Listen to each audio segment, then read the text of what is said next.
Well, it's July here on our off-grid homestead and time to check in with our to-do list.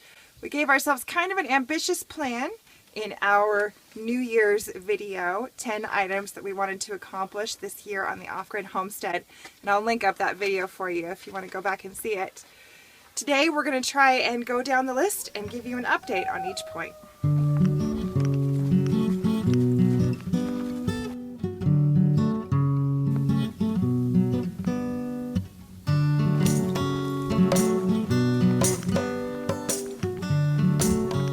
I'm so glad we did this. When we set out to do our progress report for mid-year 2016, we expected to be giving ourselves lower marks than this. But as we went through our list item by item, we feel like we're pretty much on track. Now it's your turn to see if you agree. Move into the house. We get a half mark on this. I think we're going to make it just fine, but there's still some work to go. But we've done a lot. Let's check it out. Ooh, what a mess. We're well underway here. In this season, we've already poured the floor, insulated and finished the ceiling, installed all the windows, wired for electricity, framed out the bathroom. All sorts of other stuff. A few more systems and finished surfaces to go. Maybe some doors. But we're going to make it just fine and steady progress.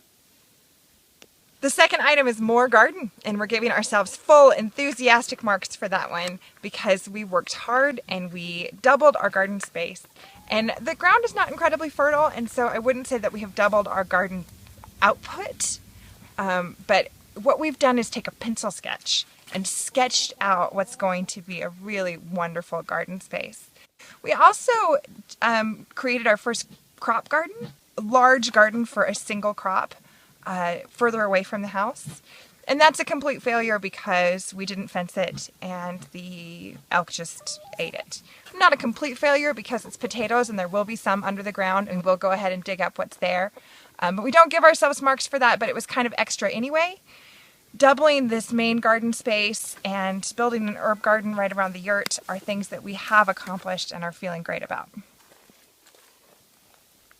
Food storage. It may not look like a lot, but it is a lot to me because once you get started and once you get a system in place, it really makes it easier to take those next steps. It's July right now, and I expect that by October, we're going to have this little cellar filled, right? At least this corner of the cellar filled with our own home canned goods.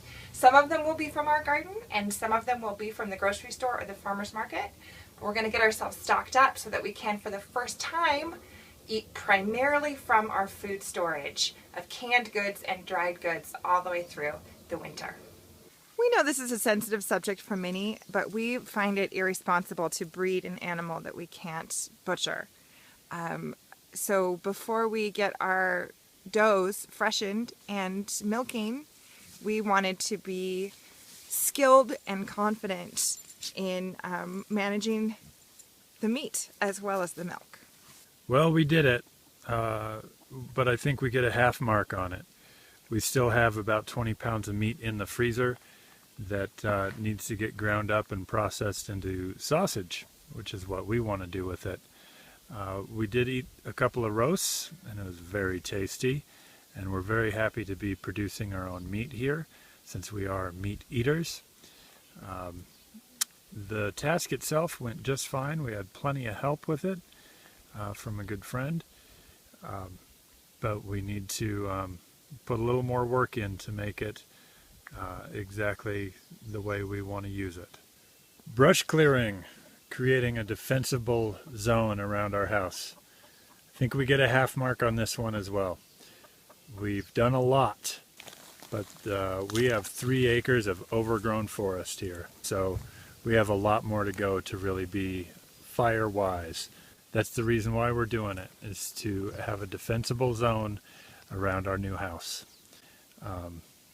Otherwise we're really just building another thing that's going to burn.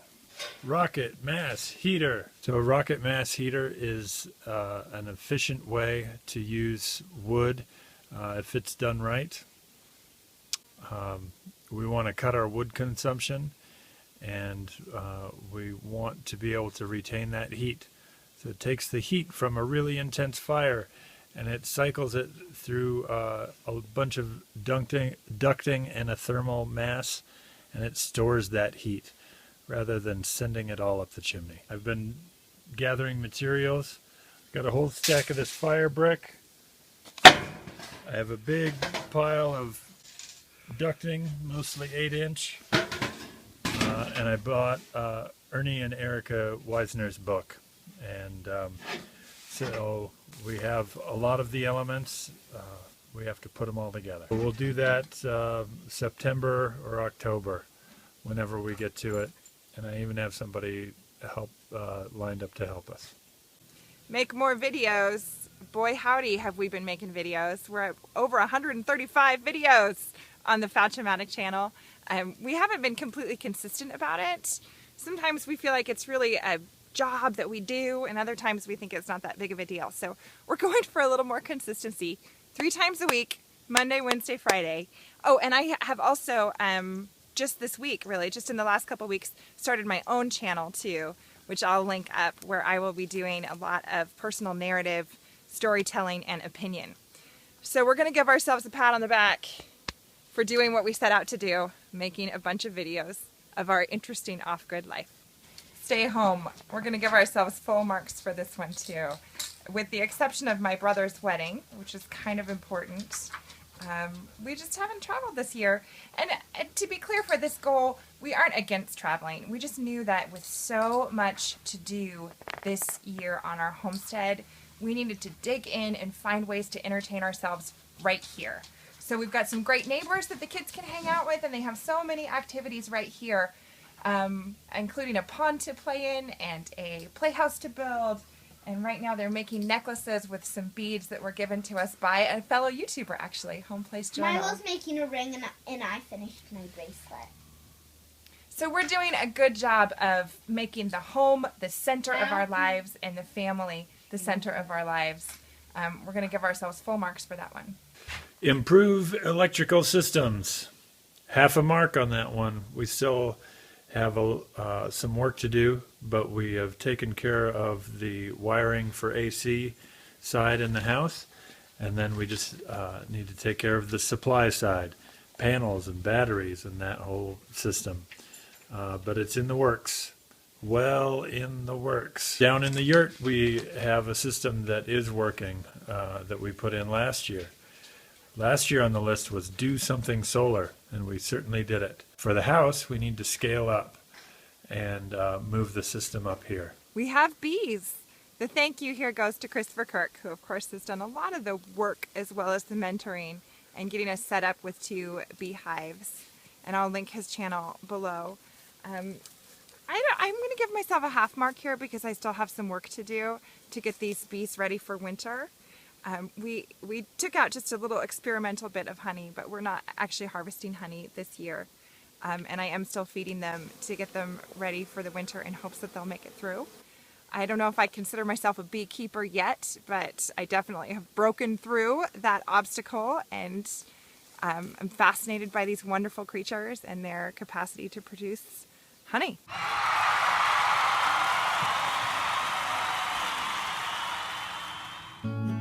So there's our update, folks, for mid-year 2016, and I feel like we're doing pretty good. Excellent. Yeah, I think we're actually rocking it.